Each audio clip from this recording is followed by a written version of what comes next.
My dear brothers and sisters, before I say anything else, I want you to close your eyes for just a moment.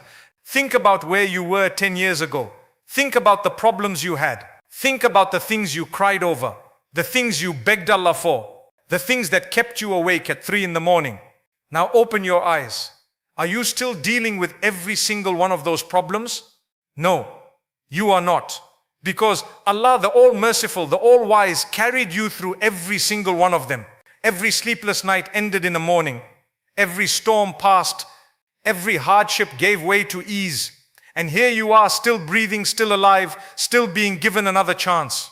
So my question to you today is this: when did you last say thank you to the one who never stopped taking care of you? Gratitude, shukr.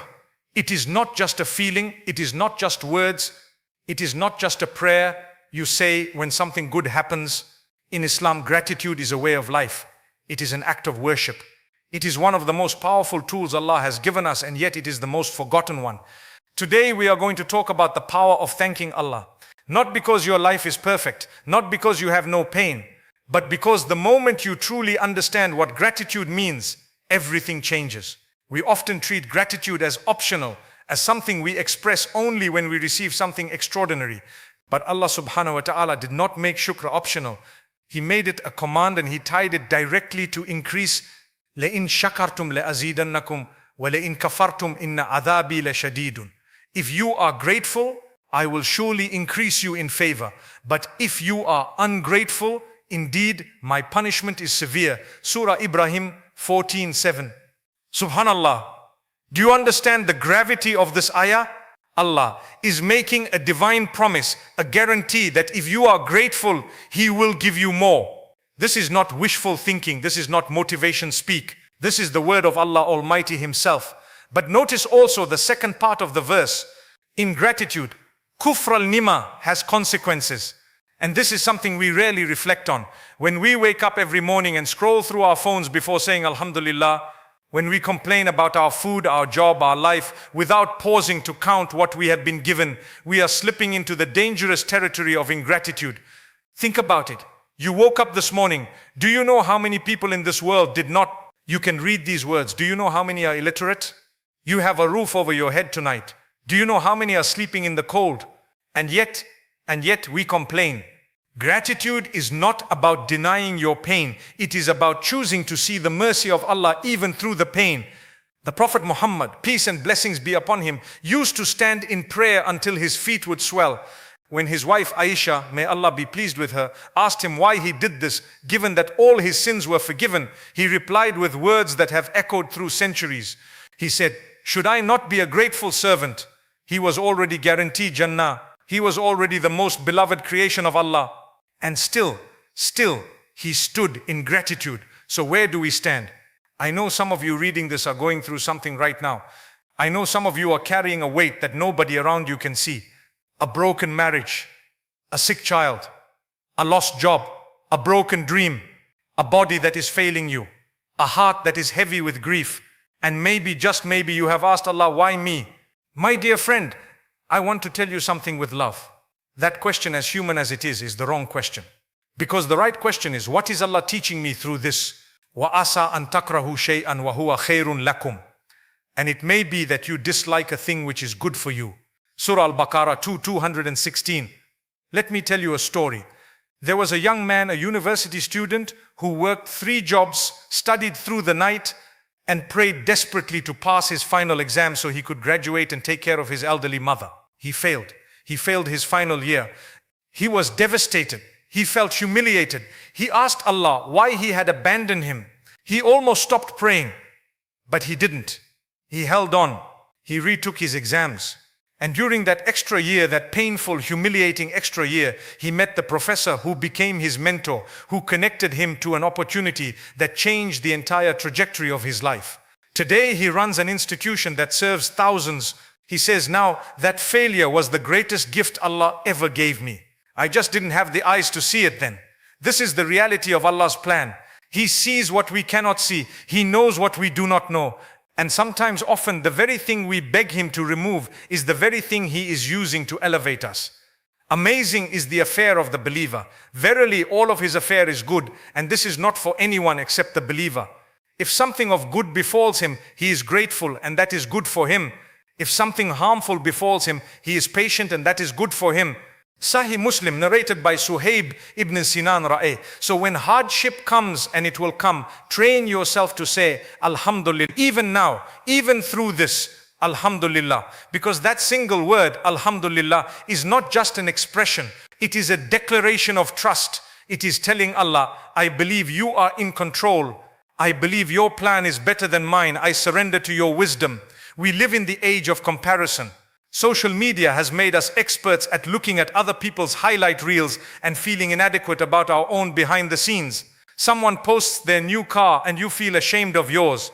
Someone posts their wedding and you feel the weight of your loneliness. Someone posts their promotion and you suddenly feel your own job is beneath you. And this comparison is one of the greatest thieves of gratitude.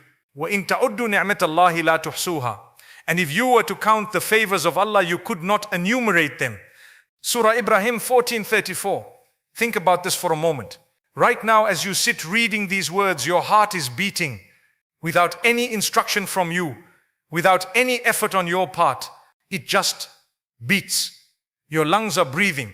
Your immune system is fighting battles you don't even know about. Your body is doing thousands of functions per second to keep you alive, and you didn't do any of it. Allah is sustaining you right now in ways you cannot even comprehend. And yet we say we have nothing to be thankful for? The Prophet, peace be upon him, gave us a beautiful prescription for the poison of comparison. He said, look at those who are below you and do not look at those who are above you. That is more likely to mean that you will not undervalue the blessings that Allah has bestowed upon you. Look at those below you, not with arrogance, but with gratitude. Look at the person who would give everything they own for just one more day of the health you take for granted. Look at the parent who would sell everything for just 5 more minutes with the child you sometimes find annoying. Look at the man in the refugee camp who would weep with joy to sleep in the house you keep complaining about. Your ordinary life is someone else's answered prayer. Start a gratitude journal. Every night before you sleep, write down 5 things, just 5 things that Allah gave you today. The tea that was warm, the friend who called, the breath that you took without even thinking about it. Do this for 40 days. Watch how your entire worldview transforms. Watch how blessings begin to multiply because you finally started noticing them. I want to share with you a true account that has moved me deeply, and I hope it moves you too. There was once an elderly woman in a small village. She had lost her husband young. She raised 6 children alone in poverty. She washed clothes for other households to feed her children. She walked miles in worn-out shoes. She slept hungry so her children could eat. By the world's standards, she had almost nothing. Yet every single morning before the sun rose, she would make wudu with cold water, lay her worn prayer mat on the floor and begin her Fajr prayer. And after every salah, she would sit and say Alhamdulillah again and again until tears rolled down her cheeks. One of her children once asked her, Mama, why do you cry when you say Alhamdulillah? What do you have to be thankful for? We are poor. We struggle every day. She took his hand. She looked at him and she said, my son, every morning that I wake up and find all 6 of you still breathing, I have more than I could ever deserve. Allah did not have to give me any of you, and yet He gave me all 6. How can I not weep with gratitude? That woman had discovered something that many of us with full bank accounts and comfortable homes have not yet found.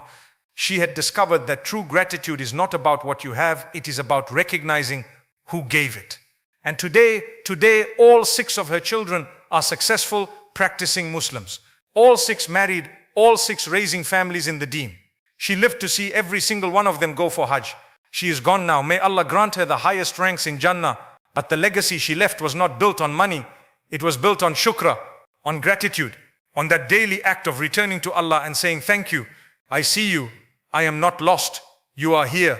We must be honest about something. Ingratitude does not just hurt us spiritually. It opens a door. And Shaitan himself told us which door it is. قَالَ فَبِمَا أَغْوَيْتَنِي لَأَقْعُدَنَّ لَهُمْ صِرَاطَكَ الْمُسْتَقِيمَ.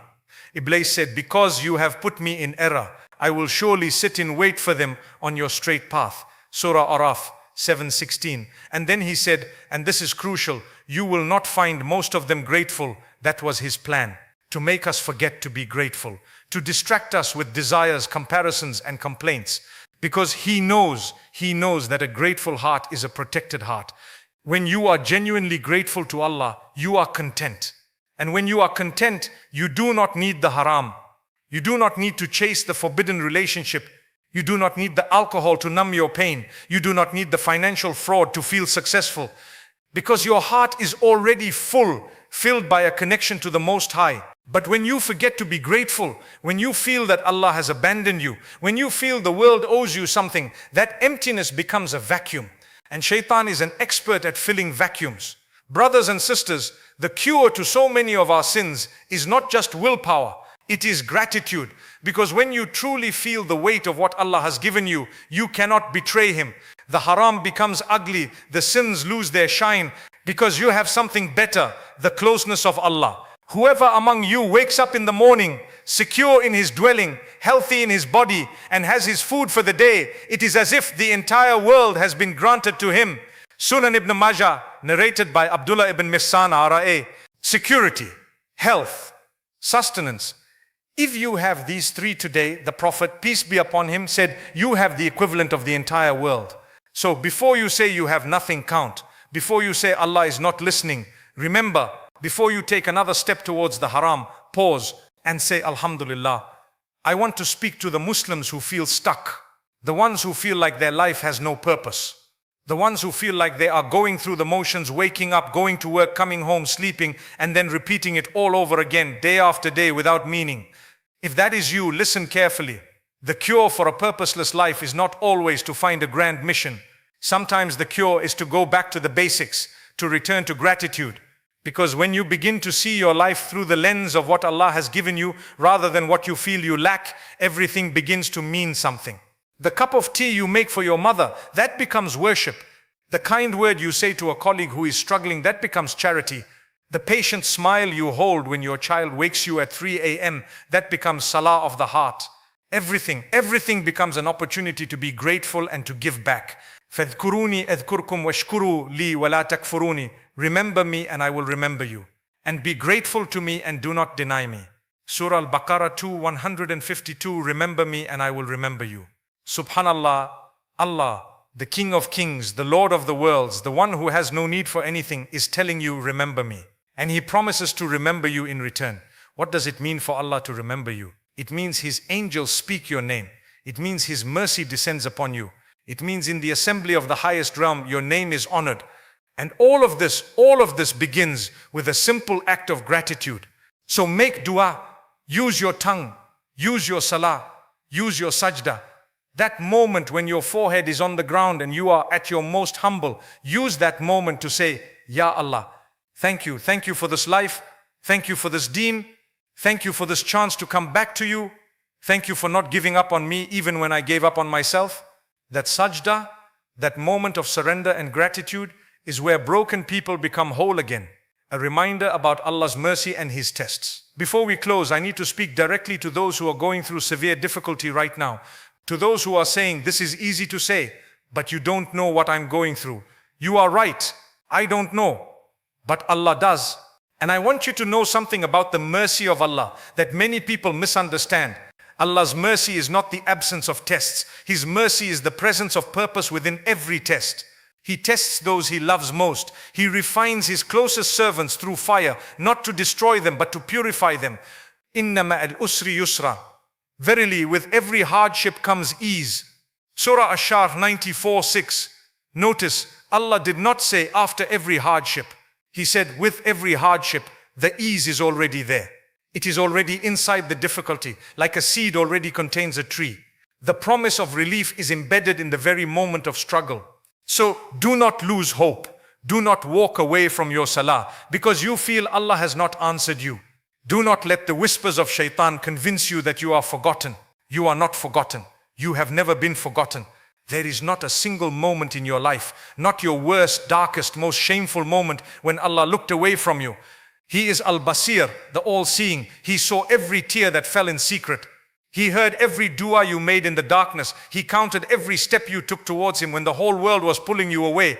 And He has a plan, a perfect, beautiful, merciful plan that your limited vision cannot yet see. Trust Him. Not because everything is fine, but because He is the one who makes things fine in His time, in His wisdom, in the way that is most beautiful for your soul. My dear brothers and sisters, we are coming to the end of this speech, but I want it to be the beginning of something for you. I want these words to plant a seed that grows long after you have closed this page. I want to challenge you. Starting today, right now, I want you to make a commitment to gratitude, not just in words, but in actions. Pray your 5 daily prayers on time, and in each sajda, whisper something specific you are grateful for. Not just Alhamdulillah as a habit, but with meaning, with presence, with awareness. Call someone today, a parent, a sibling, an old friend, and tell them you are grateful for them. Let the gratitude flow outward, because gratitude that stays inside eventually stagnates. The next time something goes wrong, a delayed flight, a burnt meal, a disappointing result, pause before you complain. Just pause and find one thing in that moment to be grateful for. And when you feel the pull of a sin, when Shaitan whispers that you deserve to escape, to indulge, to forget, remember who gave you everything you have. And ask yourself, can I betray the one who never stopped caring for me? Gratitude is not weakness, it is the greatest strength a believer can have. Because a grateful heart is a heart that sees Allah in everything. In the sunrise and in the storm, in the gift and in the loss, in the laughter and in the tears, in the answered dua and in the one that is still waiting. A grateful heart is a heart that says, no matter what, Alhamdulillah, all praise is for Allah.